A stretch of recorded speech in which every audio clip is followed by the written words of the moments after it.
Halo, selamat sore pemirsa. Presisi Utama kembali hadir untuk Anda. Selama 1 jam ke depan, kami telah menyiapkan sejumlah informasi terkini. Bersama saya, Menteri Tanzil, kita lihat dulu 3 berita utama sore ini. Polres Pasar menggelar konferensi pers pada Rabu pagi. Kegiatan ini dipimpin langsung oleh Kapolres Pasar dan didampingi oleh para pejabat utama Polres Pasar.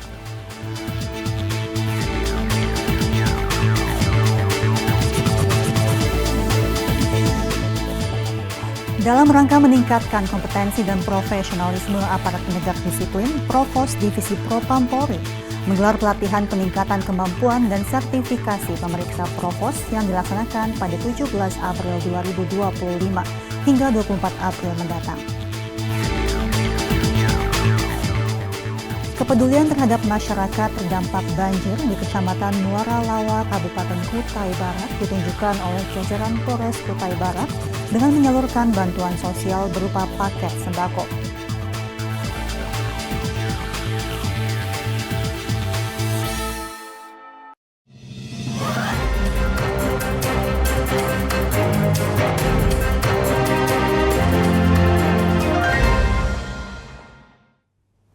Keinformasi pertama, pemirsa, polisi berhasil membongkar sindikat pemalsuan uang dalam waktu singkat, hanya 3 hari, setelah ditemukannya tas mencurigakan berisi uang palsu senilai 316 juta rupiah di gerbong KRL jurusan Rangka Bitung pada 7 April 2025. Kasus ini terungkap berkat laporan warga yang curiga terhadap tas yang tertinggal di dalam kereta.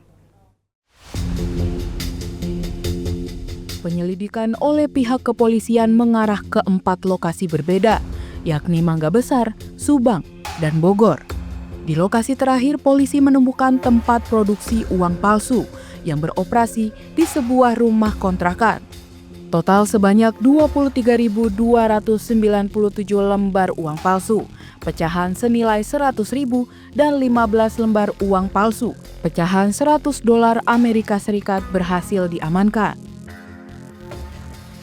8 tersangka berhasil ditangkap dalam penggerebekan ini, yakni AI 30 tahun, MH 23 tahun, AP 27 tahun, DS 21 tahun, AA 22 tahun, MR 28 tahun, dan DA 26 tahun, serta DNS 41 tahun yang merupakan otak utama dari sindikat ini. DNS diketahui mencetak uang palsu menggunakan peralatan canggih di tempat tinggal kontrakannya. Barang bukti yang disita antara lain 21 unit printer, laptop, alat pemotong kertas, mesin sablon, screen, dan berbagai bahan kimia tinta. Modus operandi sindikat ini menggunakan sistem pemesanan.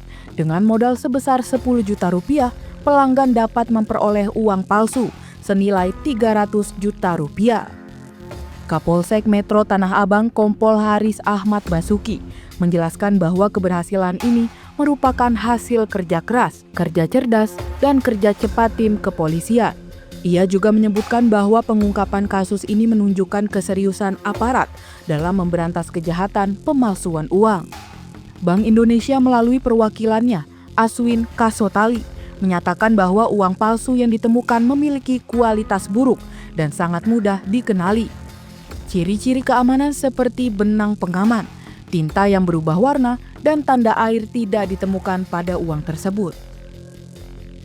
Aswin juga menjelaskan bahwa masyarakat dapat mengenali keaslian uang dengan metode 3D, yaitu dilihat, diraba, dan diterawang. Bank Indonesia juga melaporkan bahwa peredaran uang palsu di Indonesia menurun pada tahun 2024. Dengan rasio hanya 5 lembar uang palsu per 1 juta lembar uang asli yang beredar.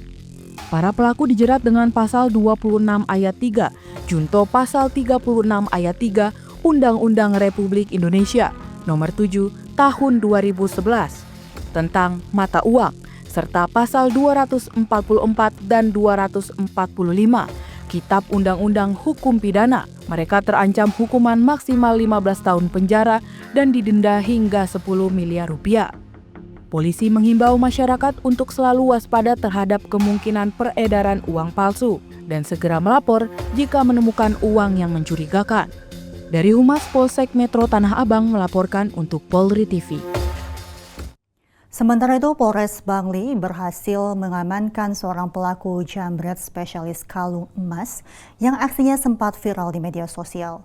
Pria berinisial IWEJ berusia 34 tahun ini diamankan atas rangkaian tindak pidana perampasan kalung emas milik seorang wanita di sebuah gang sempit di wilayah Sengguan Gianyar. Kapolres Bangli, AKBP I Gede Putra, mengungkapkan bahwa pelaku yang berasal dari Desa Sebatu, Tegal Lalang, Gianyar, Bali ini telah beraksi di 12 tempat berbeda dalam kurun waktu setahun terakhir. Rinciannya, 3 tempat kejadian perkara atau TKP berada di Bangli, 6 di Gianyar, 2 di Badung, dan 1 di Denpasar. Modus operandi pelaku adalah menyasar ibu-ibu yang mengenakan kalung emas dan melintas di jalanan sepi. Dalam melancarkan aksinya, pelaku berinisial IWEJ kerap berpura-pura menanyakan sesuatu kepada korban sambil dengan cermat mengamati situasi di sekitarnya. Pada saat korban lengah, pelaku langsung merampas kalung yang dipakai korban. Setelah menerima laporan dari seorang korban asal Desa 3 pada Oktober 2024, tim Resmo Polres Bangli melakukan serangkaian penyelidikan intensif. Hasilnya, tim berhasil mengamankan IWEJ di kediamannya yang berlokasi di Banjar, Tegal Suci, Desa Sebatu, Tegal Lalang, Gianyar pada Senin 14 April 2025. Atas perbuatannya yang meresahkan masyarakat, pelaku IWEJ disangkakan melanggar pasal 365 ayat 1 KUHP Junto pasal 65 ayat 1 KUHP tentang pencurian dengan kekerasan, subsider pasal 362 KUHP Junto pasal 65 ayat 1 KUHP tentang pencurian biasa yang dilakukan berulang, paling lama 9 tahun penjara. Kini pelaku diamankan di Polres Bangli untuk menjalani proses hukum lebih lanjut. Dari Humas Polres Bangli, Polda Bali melaporkan untuk Polri TV. Unit Reserse Kriminal Polsek Medan bergerak cepat dan berhasil mengamankan AP, pelaku penganiayaan terhadap MKC berusia 20 tahun, seorang penjaga konter di kawasan Medan Denai, Sumatera Utara. Pengamanan ini dilakukan kurang dari 24 jam setelah korban melaporkan kejadian yang terjadi pada Minggu 13 April 2025 dini hari. Korban penganiayaan MKC melaporkan peristiwa yang dialaminya ke Polsek Medan Area pada Senin 14 April 2025 pukul 23 waktu Indonesia Barat. Laporan tersebut segera ditindaklanjuti oleh petugas reskrim dengan melakukan serangkaian penyelidikan dan pengejaran terhadap pelaku. Pelaku AP berhasil diamankan tanpa perlawanan di bawah kolong daerah Medan Denai pada Selasa 15 April 2025 sekitar pukul 16 waktu Indonesia Barat. Keberhasilan pengamanan dalam waktu singkat ini menunjukkan respons cepat dan efektivitas kerja aparat kepolisian Polsek Medan Area.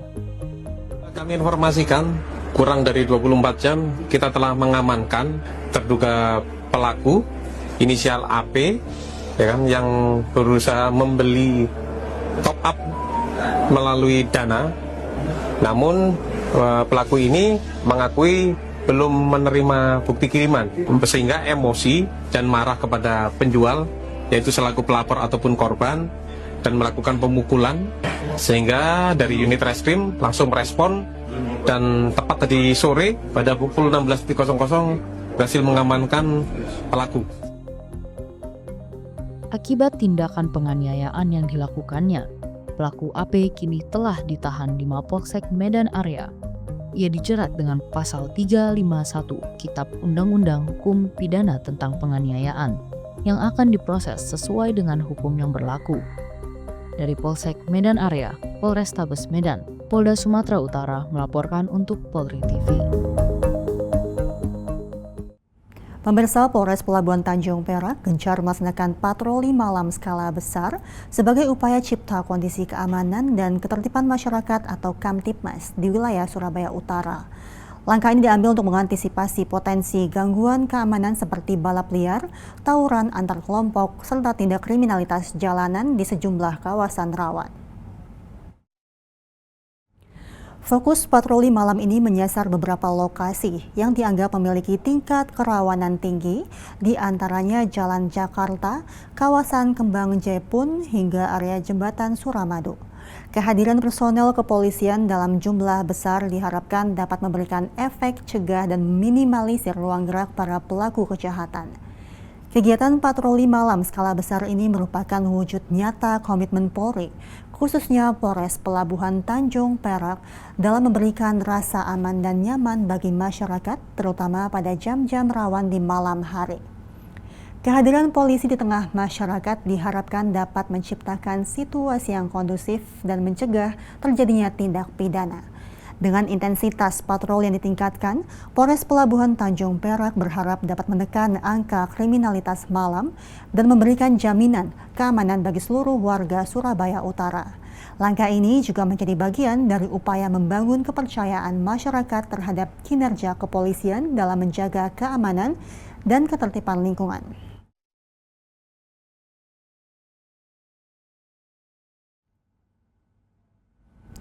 Polres Pasar menggelar konferensi pers pada Rabu pagi di Mapolres Pasar, Jalan Jenderal Sudirman, Kecamatan Tanah Grogot, Kabupaten Pasar. Kegiatan ini dipimpin langsung oleh Kapolres Pasar AKBP Novi Adi Wibowo dan didampingi oleh para pejabat utama Polres Pasar. Dalam konferensi pers tersebut, pihak kepolisian memaparkan keberhasilan pengungkapan 2 kasus menonjol, yakni tindak pidana penggelapan kendaraan bermotor dan kasus peredaran narkotika jenis sabu. Terkait kasus penggelapan, pengungkapan dilakukan berdasarkan 2 laporan polisi yang masuk pada akhir Maret dan awal April 2025. Dari hasil penyelidikan polisi berhasil mengamankan 7 orang tersangka, yaitu SN, WN, YRPP, FN, S, J, dan SM. Para tersangka diketahui terlibat dalam penggelapan 1 unit sepeda motor serta 1 unit mobil Toyota Avanza yang disewa dari korban namun tidak dikembalikan. Barang bukti yang berhasil diamankan meliputi 1 unit sepeda motor Yamaha Jupiter MX, 1 unit mobil Toyota Avanza, STNK, BPKB, serta surat-surat keterangan dari pihak leasing. Total kerugian korban ditaksir mencapai 88 juta rupiah. Pertama, bagi para pemilik mobil ataupun para perental atau yang akan melakukan perentalan, memberikan rental mobil, dalam kegiatan perentalan tersebut tolong dicek kembali orang-orang siapa yang merental, siapa yang menyewa. Kemudian yang kedua, kami sampaikan pada saat meminjam itu kan menggunakan KTP ataupun identitas diri. Jangan pernah menerima identitas diri tersebut menggunakan fotokopi, mintakan yang asli. Kemudian yang ketiga, yang paling penting adalah setidaknya si perental ataupun yang akan merentalkan tahu siapa perentalnya, jejak rekamnya. Tidak semudah itu memberikan kunci ataupun memberikan kendaraan tersebut. Mungkin lebih baiknya dalam merental mobil atau memberikan mobil tersebut yang akan direntalkan, lebih baik ada sopir yang membawa mobil tersebut. Itu yang dapat kami sampaikan himbauan. Sementara dalam pengungkapan kasus narkotika, Satres Narkoba Polres Pasar menangkap seorang tersangka berinisial LE alias L di sebuah pondok di Desa Bekoso, Kecamatan Pasar Belengkong. Dalam penggeledahan, polisi menemukan 13 paket sabu seberat bruto 584,29 gram, 2 unit handphone, 3 timbangan digital, plastik klip kosong, dan uang tunai sebesar 6 juta rupiah. Kasus ini dinilai sebagai salah satu pengungkapan narkoba dengan jumlah barang bukti terbesar di wilayah Kabupaten Pasar. Perkara tindak pidana narkotika. Pasal yang dipersangkakan adalah pasal 114 ayat 2 junto pasal 112 ayat 2 Undang-Undang RI nomor 35 tahun 2009 tentang narkotika. Telah melakukan pemeriksaan terhadap 1 orang tersangka. Identitas pelaku ataupun tersangka inisial LE, umur 46 tahun, pekerjaan wira swasta. Alamat desa ataupun kecamatan Pasar Belengkong, Kabupaten Pasar. Barang bukti 13 paket plastik klip yang berisi serbuk kristal warna putih bening yang diduga narkotika jenis sabu dengan berat kotor ataupun berat yang telah ditimbang 584,29 gram. Kemudian 1 buah sendok plastik warna putih, 1 buah sendok takar warna hitam yang terbuat dari plastik, 1 buah timbangan digital warna hitam, 1 buah timbangan digital berukuran besar, 1 buah timbangan digital warna orange, 1 bendel plastik klip kosong berukuran besar, 1 bendel klip kosong berukuran kecil, 1 buah tas ransel warna hitam, 1 buah tas lempang warna coklat, 1 buah kaleng berbentuk kotak yang terbuat dari aluminium tipis, 1 buah pipa paralon berukuran besar, 1 buah kantong plastik berwarna hitam, 1 buah handphone dengan merek Infinix Smart, 1 buah handphone merek Oppo, dan uang tunai sebesar 6 juta rupiah. Polres Pasir menyatakan akan terus melakukan tindakan tegas terhadap segala bentuk penyalahgunaan narkotika di wilayah hukumnya. Kegiatan konferensi pers berlangsung aman dan lancar, serta mendapat respon positif dari para jurnalis. Kapolres Pasir turut mengajak masyarakat untuk terus mendukung upaya Polri dalam menjaga keamanan dan ketertiban. Dari Humas Polres Pasir melaporkan untuk Polri TV. Pemirsa, kami akan segera kembali usai jeda berikut ini.